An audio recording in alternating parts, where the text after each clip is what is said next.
말씀 함께 봅니다. 열왕기하 7장 11절에서 20절까지 말씀입니다. 두 대상을 좀 볼 건데요. 한 대상은 어제 아람 군대입니다. 자, 아람 군대 어제 모습 잠깐 볼까요? 아람 군대의 문제의 분석입니다. 자, 7장 6절입니다. 아람 군대가 떠납니다. 도망갑니다. 그냥 도망가진 않겠죠. 무슨 문제가 발생했으니 이 문제를 해결하려고 도망을 갔겠죠. 그럼 아람 군대의 문제의 분석을 한번 볼게요. 어떻게 분석하고 있습니까? 이스라엘 왕이 주어가 이렇게 되어 있죠. 아람 군대는 누가 이 일의 주도권을 가지고 있다고 생각을 하고 있어요? 이스라엘 왕이. 야, 우리가 몰랐어. 그런데 이스라엘 왕이 우리를 치려고 햇사람의 왕들, 애굽 왕들에게 값을 주고 그들을 오게 했다라는 거예요. 아람 군대의 문제 분석. 주도권이 누구에게 있다? 이스라엘 왕에게 있다. 오늘 그 이스라엘 왕, 아람 군대에게 주목받았던 이스라엘 왕의 이 상황 분석을 한번 보겠습니다. 기쁜 소식을 전해 들었거든요. 그러니까 문제는 사실 아니었던 거예요. 근데 그 상황에 대한 이스라엘 왕의 분석, 아람 군대가 그토록 주목했던 이 모든 것들을 주도했던, 그렇게 생각했던 이스라엘 왕의 이 상황 분석을 한번 보겠습니다. 12절에 왕이 밤에 일어나 그들의 신복들에게 이르되, 자, 요 밤에 일어났다라는 것이 굉장히 의미가 있습니다. 이따가 얘기하겠습니다. 밤에 왕을 깨운다? 그 정도로 전하는 사람들은 기쁘기도 하고 급하기도 했던 겁니다. 자는 왕을 깨운다. 쉽지가 않아요. 자, 일단 일어났습니다, 왕이. 이야기를 다 들어요. 자, 그러면 그 듣고 난 후에 왕의 반응이 이렇습니다. 주어가 뭡니까? 아람 사람이. 딱 듣더니 그 상황 분석을 이렇게 합니다. 아람 사람이 우리에게 지금 이렇게 행하고 있는 거야. 우리가 지금 먹지 못하고 굶주린 것을 너무나도 잘 알고 있기 때문에 그들이 마치 진영을 떠난 것처럼 하고 매복하고 기다렸다가 우리를 사로잡으려고 하는 거지 라고 이야기를 합니다. 자, 아람 군대는 이 상황을 누가 주도하고 있다고 생각하고 있나요? 이스라엘 왕이 주도하고 있다고 생각하고 있고, 이스라엘 왕은 이 모든 상황을 누가 주도하고 있다고 생각하나요? 아람 사람들이 주도하고 있다고 생각합니다. 그런데 정말 누가 주도하고 계신지 어제 본문 함께 보겠습니다. 6절 다시 가요. 6절, 이는, 그리고 정말 아름다운 주어가 나오죠. 누가요? 주께서 아람 군대로 병거 소리와 말소리와 큰 군대의 소리를 듣게 하셨습니다. 아람 군대가 분석한 것처럼 이스라엘 왕에게 주도권이 있었던 것도 아니고, 또 이스라엘 왕이 굉장히 신중하게 분석한 것처럼 아람 군대에게 모든 전략적 주도권이 있었던 것도 아니었습니다. 이 모든 과정과 결과 속에는 오직 여호와 하나님의 주도권만 있었다라는 거예요. 여러분들, 결국 우리 인생 속에 어떤 상황이나 또 특정 인물이나 그런 집단이 주도권을 행사하는 것처럼 보일 때가 있습니다.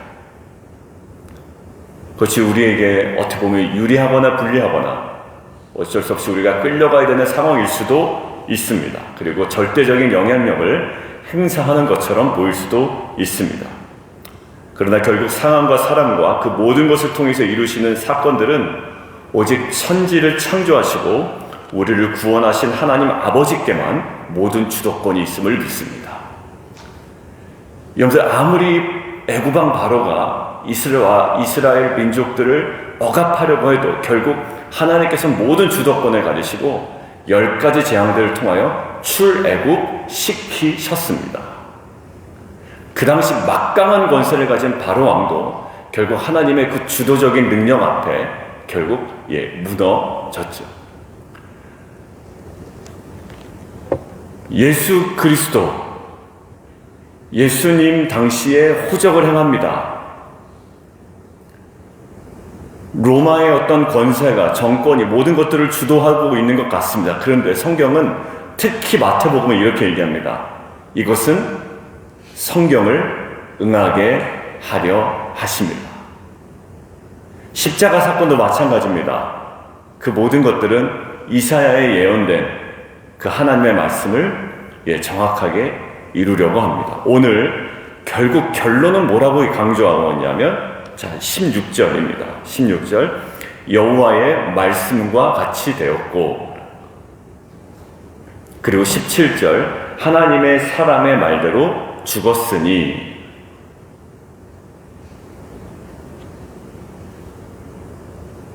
풀은 마르고 꽃은 시들 수 있습니다.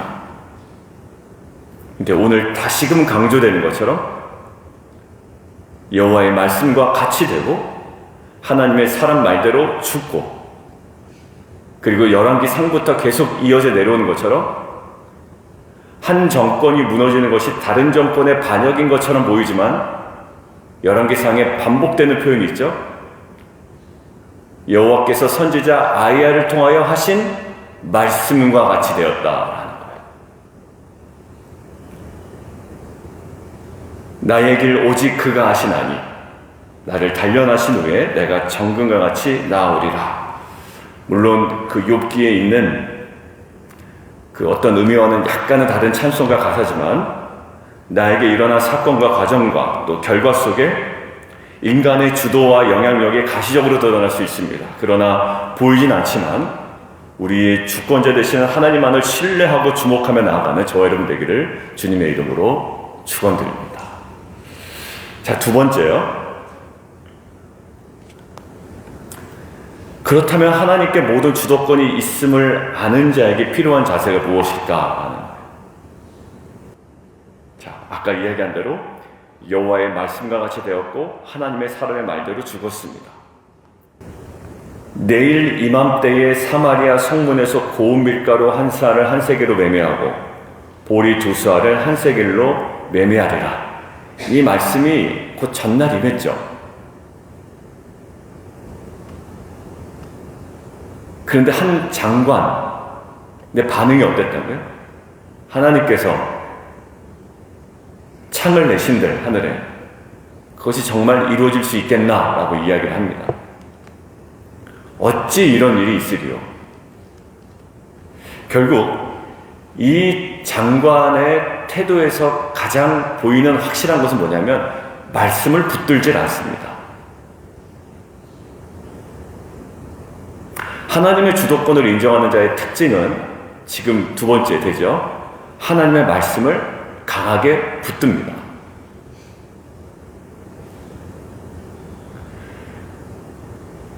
도끼 사건을 얘기 안 할 수가 없네요. 어젯밤에 비가 내렸답니다. 안정호 집사님이 끝나고 이제 메시지를 보내주셨어요. 밤에 비가 많이 내려서 비 맞으면서 이제 숙소로 돌아갔다고. 그 말은 낮에는 비가 안 내렸다. 그럼 그게 패턴인가 보다라고 또 생각을 합니다, 우리는. 근데 지난주 사실은 내내 비가 내렸다고 합니다. 그리고 그것이 당연한 우기철의 모습이었거든요. 여러분들 사진 보시면 알겠지만 사진에 다 밝은 날씨예요. 맑은 날씨고. 여러분들 이 사건을 볼 때 이게 하나님의 능력과 은혜가 아니라고 이야기합니다. 그리고 이렇게 자꾸 자꾸 제가 이야기하면 싫어하시는 분들이 가끔 계시더라고요. 뭘 자꾸 뭐만 하면 하나님께서 하셨다 그러나. 여러분들, 우리의 문제가 뭔지 아세요? 하나님의 능력이 없어서가 아니라 우리에게 믿음이 없어서 그렇습니다. 그래서 성경은 믿음이 없이는 하나님을 기쁘시게 하지 못한다라고 얘기했습니다. 이 세상을 살아갈 때 어려운 일이요, 하나님의 능력이 없어서가 아니라 한번 정확하게 솔직하게 진단해 보시면 저와 여러분이 믿음이 없어서 불안하고 믿음이 없어서 두렵고 믿음이 없어서 답답한 것이지 하나님의 능력이 없어서 문제가 아니에요. 여러분들, 신앙의 냉소적인 우리 남성들, 냉소적인 여성들 많이 봅니다. 여러분들, 그분들에게 하나님의 은혜를 베풀지 않아서가 아니에요. 은혜 베푸는데도 은혜를 은혜로 여기지 않더라고요. 대단한 기술입니다. 은혜를 거부하더라고요. 은혜 아니래요. 은혜 아니라는 겁니다. 여러분들, 근데요, 정말 그 앞에 무릎 꿇고 엎드리며 아뢰는 사람들의 특징은요, 모든 것들을 은혜로 받아들입니다. 사소한 것 하나하나도, 도끼 하나 찾는 것도, 내 인생에 일어난 변화 하나하나도, 날씨마저도. 여러분들, 이 관점이 우리에게 있기를 원하는데, 그러기 위해서 우리가 분명하게 하나님께 모든 주도권이 있습니다. 능력이 거기에 있고 은혜가 있습니다. 하나님께로 말미암고 하나님께로 돌아가고 하나님께로부터 우리는 모든 것들을 공급받으며 인도하며 하나님께서 보호하십니다라고 믿는 자들에 나타나는 것은 말씀을 붙드는 거예요. 여러분들, 결국 하나님께서 이미 해놓으신 거잖아요. 아람 군대 떠나게 하고 다 내버려 두게 하고 남게 하고 거두게 하고 다 준비시켜 놓지 않았습니까? 근데 그 장관은 먹지 못해요. 결국 죽게 됩니다. 밟혀 죽게 되잖아요. 오늘 어떤 차이가 있습니까? 동시대를 살아갔던 사람인데, 말씀도 들었던 사람인데, 오히려 먼저 들었던 사람인데, 그리고 나병 환자는 그런 말씀도 못 들었던 사람들이잖아요. 근데 말씀을 견고하게 붙잡지 못합니다. 요즘 성도님들과 얘기 나누면 이 말씀을 붙들고 이 말씀으로 살아가려는 어떤 그 몸부림들이 있습니다. 저는 감사하더라고요. 뭐 좀 상황이 바뀌어서가 아니라 이 말씀의 이 권위 앞에 엎드리는 거죠. 말씀의 권위는 무섭습니다. 이루어집니다. 그럼 이루어지겠네, 내가 안 믿어도. 이루어지죠. 근데 안 믿었던 자는 누리지 못하더라고요. 은혜인데 은혜로 느끼지 못하거나 아니면 거기와 동떨어진 곳에 가서 전혀 다른 삶을 살아가고 있거나. 그 사람이 믿지 않아도 하나님의 말씀이 이루어집니다. 근데 그 사람은 전혀 누리지 못합니다. 일어나도 은혜를 은혜로 여기지 못할 때도 있고. 우리 남성 지기들하고 얘기할 때 답답한 때가 있습니다. 왜 그럴까? 왜 믿지 못할까? 여러분들, 이것은 혼날 일은 아니고 욕먹을 일은 아니에요. 근데 그러면서 한 분이 얘기합니다. 더 안타깝게 기도하게 되었습니다.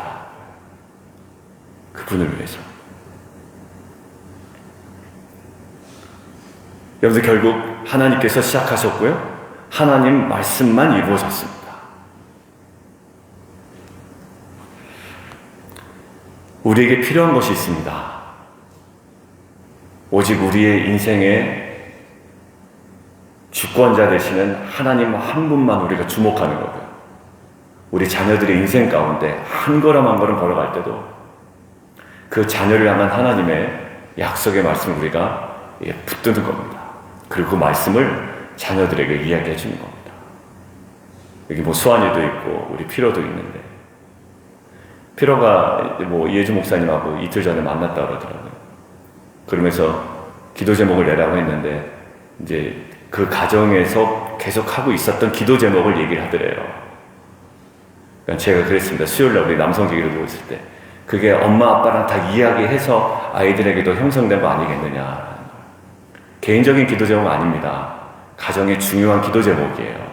이번에 한국 방문하면서 이제 가족들이 갖고 있었던 기도 제목이에요. 그런데 결국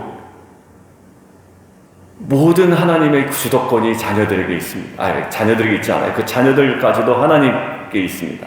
하나님께 약속의 말씀을 자녀들과 함께 나누고 우리 가정과 인생 가운데 분명히 행하실 거예요. 하나님께서 이번 한국 방문을 통해, 아니면 이번 니카라과 단가 선교를 통해, 또 이번 이러한 사건들을 통해, 그리고 수아나 이번 이러한 변화를 통해 분명히 하나님께서 행하신 것들이 있어.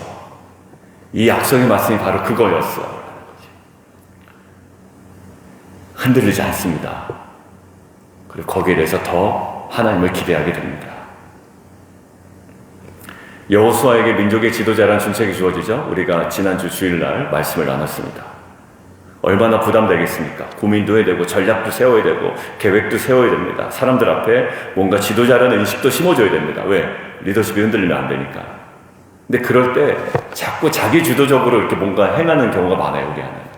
왜냐면 내가 리더급이 된다는 걸 보여주기 위해서 자꾸 무리수를 둘 때도 사실 있죠. 뭔가 보여줘야 됩니다. 근데 하나님께서 이렇게 얘기합니다. 오직 강하고 극히 담대해라. 근데 주일날 말씀 기억나시죠? 강하고 담대하라라는 대상이 적들에 대함이 아니었다라는 거예요. 한 번도 적에 대한 언급은 하지 않습니다. 뭐냐면 강하고 담대하여 나의 종 모세가 내게 명령한 그 율법을 다 지켜 행해라. 좌로나 우로나 치우치지 말라. 어디로 가든지 형통할 거야.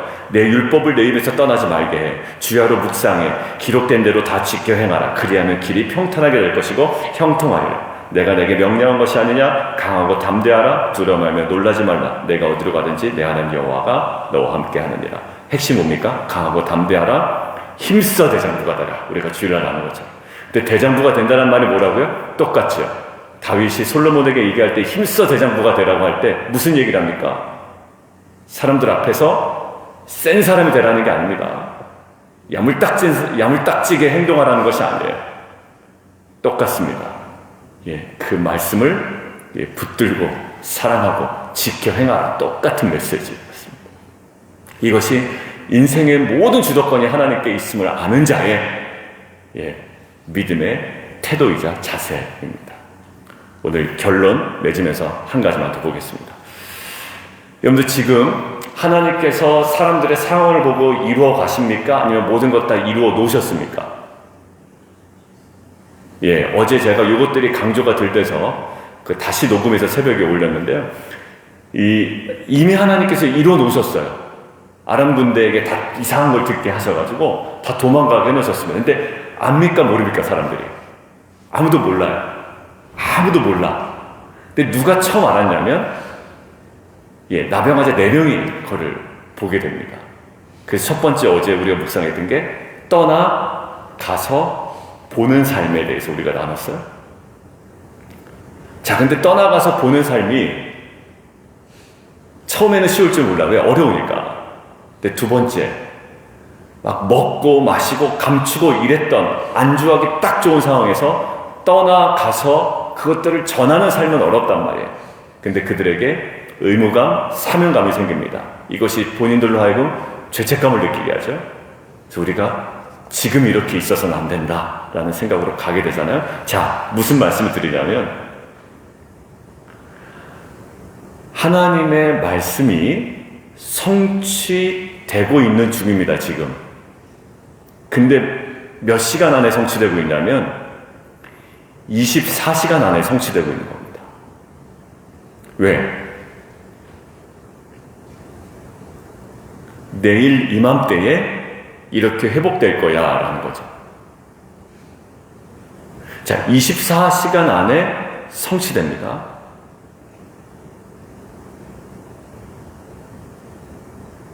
하나님 마음은 어떠실까요? 급하죠. 물론 급하진 않으실 건데 우리가 생각하는 인간적인 감정을 좀 대입하면 좀 급하실 거예요. 왜?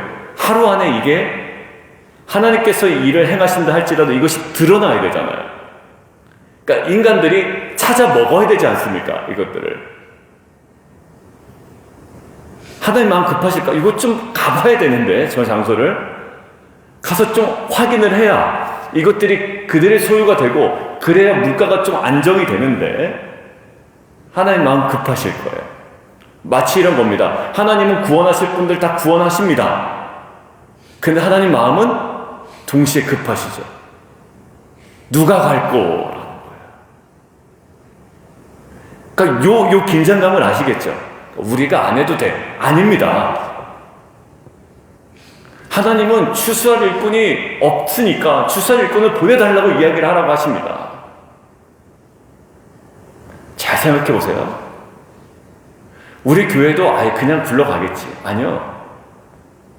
멍하니 있거나 졸고 있거나 아니면 아무 생각도 없거나 하는 사람 통해서는 절대 일할 수가 없습니다. 그죠? 그냥 교회는 사람 채우는 정도가 아니거든요. 일하는 겁니다. 섬기는 겁니다. 빛과 소금이 되는 겁니다. 여러분 어떤 자들일까요?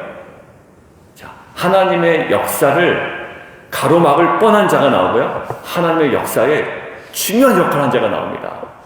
자, 가로막을 뻔한 자가 누구냐면 왕입니다. 아이러니하게도 이스라엘 나라에 펼치실 하나님의 역사를 가로막을 뻔한 자가 왕입니다.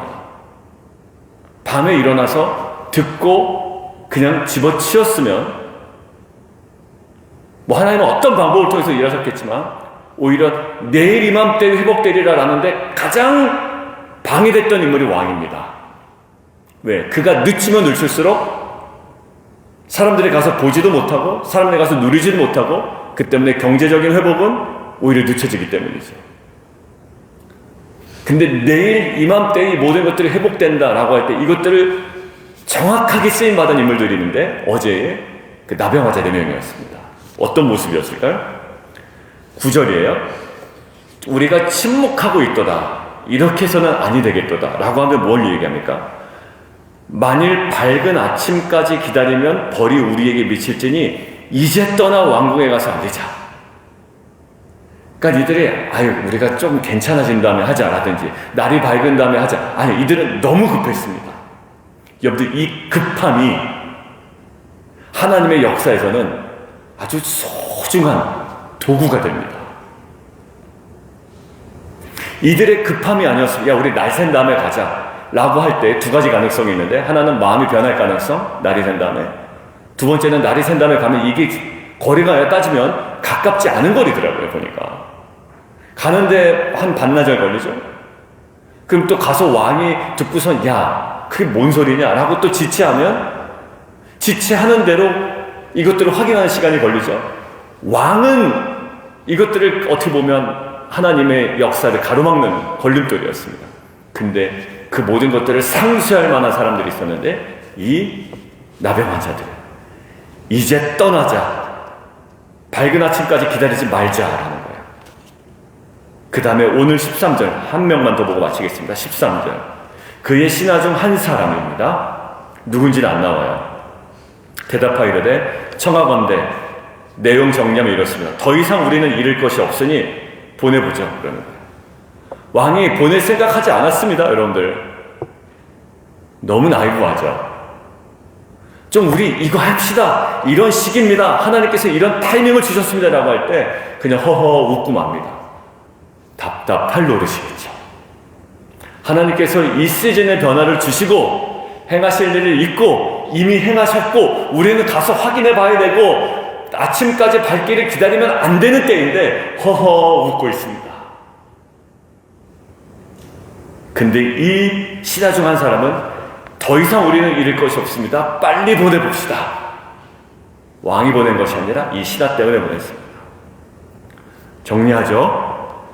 여러분들 우리는 하나님의 역사의 흐름에 민감한 자입니까? 아니면 둔감한 자입니까? 하나님의 말씀을 몰랐던 이 나병 환자 4명도 최소한 의무감 때문에 이 상황에 대한 인식 때문이라도 즉시 일어나 성으로 들어갑니다. 근데 하나님의 말씀을 우리가 붙드는 자였다면 우리는 이 하나님의 변화의 시기에 민감하여 아침 밝을 때까지 기다리고 내 상황이 변할 때까지 기다리는 게 아니라 말씀이 있기에 그 말씀에 붙들려 오늘 우리에게 주어진 이 한날을 하나님께서 이루시는 이 역사에 걸맞는 우리의 순종으로 나아가는 저와 여러분 되기를 주님의 이름으로 축원드립니다. 여러분들, 요셉이 정말 감사했던 게 뭐냐면 어려움 가운데서도 그 어릴 적 보여주셨던 그 꿈과 하나님의 그 말씀을 놓치지 않았다라는 거예요. 근데 감사한 건요, 요셉이 하나님을 붙들고 말씀을 붙잡은 것처럼 보이지만 어느 순간 말씀이 요셉을 붙잡고 하나님이 요셉과 함께 하신 거예요. 처음에는 내가 말씀을 붙잡는 것 같지만요, 인생 가만히 보십시오. 어느 순간 그 약속의 말씀이 나를 꽉 붙들고 있습니다. 어디 못 갑니다. 히브리서 10장 23절에 이렇게 되어 있습니다. 약속하신 이는 믿으시니 우리가 믿는 도리의 소망을 움직이며 말며 굳게 잡고.